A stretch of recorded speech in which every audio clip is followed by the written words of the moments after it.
और चलिए बुलेटिन की में सबसे पहले बात करेंगे कांग्रेस की, जहां कांग्रेस ने गाइडलाइन बनाई है। पार्टी कार्यक्रम के लिए अब नियम तय किए गए हैं और अब इन गाइडलाइंस के हिसाब से ही पार्टी के कार्यक्रम और बैठकें आयोजित होंगी। प्रोटोकॉल के तहत ही मंच पर नेता बैठेंगे, तो वहीं कार्यक्रम के दौरान गांधी और अंबेडकर की फोटो लगाना अनिवार्य होगा।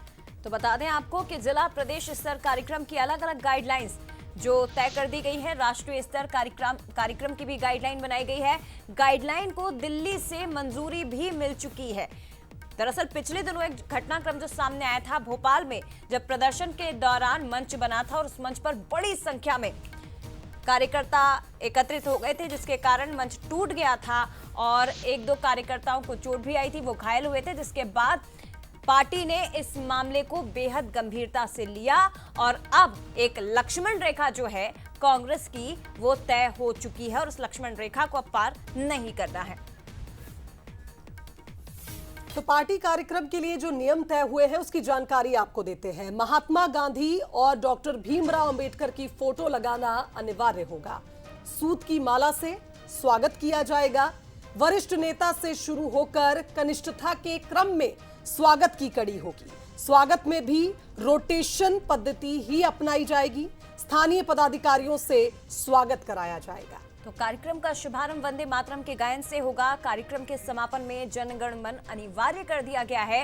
राष्ट्रगीत और राष्ट्रगान के दौरान अनुशासन का पालन करना जरूरी होगा। तो ये कुछ गाइडलाइन है जिसका पालन बीजेपी माफ करेगा कांग्रेस के तमाम नेताओं को, कार्यकर्ताओं को करना जरूरी है। तो भाषणों के लिए प्रस्तावित टाइमलाइन वो भी जल्दी से देख लीजिए। ब्लॉक अध्यक्ष और समकक्ष 3 मिनट तक भाषण दे पाएंगे। जिला स्तर मोर्चा संगठन के पदाधिकारियों के लिए भाषण की जो समयावधि है वो 5 मिनट तय की गई है। जिले के वरिष्ठ नेतागण के लिए भी ये 5 मिनट रहेगा।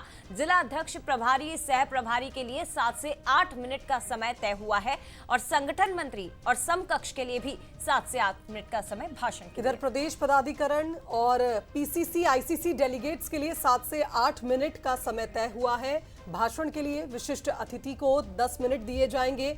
मुख्य वक्तागण को समय के अनुसार टाइम को एडजस्ट किया जाएगा। वरिष्ठ नेता को आवश्यकता अनुसार समय दिया जा सकता है।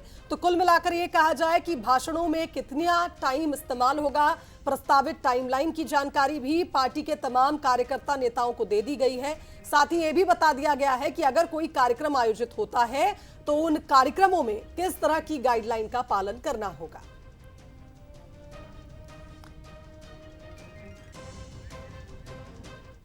गाइडलाइन तो सब क्या है पहले से हैं, लेकिन फॉलो नहीं हो रही थी।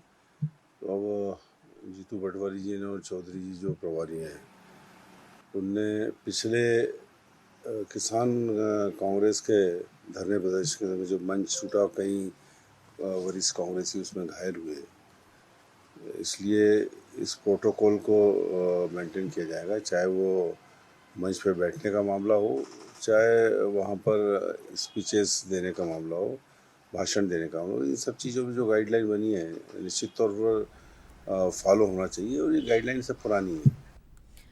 और इसी पर ज्यादा बात करेंगे, सीधे रुख करते संवाददाता सूरज शर्मा का। सूरज, कांग्रेस की एक नई गाइडलाइन, लेकिन जरूरी यह है कि इस गाइडलाइन को फॉलो भी किया जाए। देखिए, बड़ी बात यही है कि जिस तरीके से हमने देखा हाल ही में जो रोशनपुरा चौराहे पर प्रोटेस्ट हुआ था, उस दौरान मंच गिरा। मंच गिरने के बाद कई बड़े कार्यकर्ता नेता घायल हुए। उसके बाद अब कांग्रेस ने एक गाइडलाइन तय की गई है कि जो कार्यक्रम होंगे उनकी रूपरेखा क्या होगी, मंच पर बैठक व्यवस्था क्या होगी, स्वागत भाषण किस तरीके से किया जाएगा, कौन कौन नेताओं का स्वागत होगा।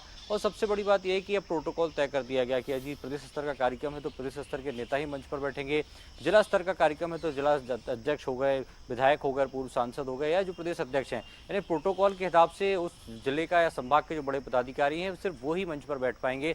इसके साथ ही बैकड्रॉप पर भी प्रदेश अध्यक्ष, प्रदेश प्रभारी सहित राष्ट्रीय नेतृत्व का फोटो लगाया जाएगा। इसके साथ ही महात्मा गांधी और अंबेडकर के फोटो के साथ ये कार्यक्रम शुरू होगा। लेकिन बड़ी बात यही है कि क्या अनुशासन की बात कांग्रेस कर रही, तो क्या अनुशासन कांग्रेस में चल पाएगा, क्या नियम बन पाएंगे? क्योंकि आमतौर पर देखते हैं कि जब बड़े नेता मंच पर पहुंचते हैं तो उनके बड़ी संख्या में समर्थक और कार्यकर्ता उनके साथ नारेबाजी करते हुए तक मंच पर पहुंचते हैं और ये पहला मौका नहीं, इसके बाद कई बार हमने देखा है। लेकिन अब गाइडलाइन बनी है तो देखना होगा क्या इसका पालन हो पाता है। हालांकि 20 तारीख को इस पर विस्तृत चर्चा भी हो रहा है और प्रदेश कार्यालय में बैठक होगी जिसमें प्रदेश प्रभारी हरीश चौधरी, जीतू पटवारी सहित तमाम वरिष्ठ नेता मौजूद होंगे और फाइनल टच उसमें दिया जाएगा। उसके बाद जो भी कार्यक्रम तय होंगे वो नई गाइडलाइन के अनुसार। तो अब देखना ही होगा कि अभी तक ये परंपरा भारतीय जनता पार्टी में देखी जाती थी, लेकिन बीच कांग्रेस अब ये गाइडलाइन बना रही, तो क्या वाकई पालन कर पाएंगे या जैसी स्थिति अभी है वैसी आने वाले समय में भी देखने को मिलेगी। जय निश्चित तौर पर सूरज, दिल्ली से तो मंजूरी मिल गई है, भोपाल में चर्चा होना बाकी, लेकिन इसका पालन कांग्रेस के कार्यकर्ता कितना कर पाते हैं ये जरूर देखने वाली बात है। बहुत धन्यवाद आपका जानकारी के लिए।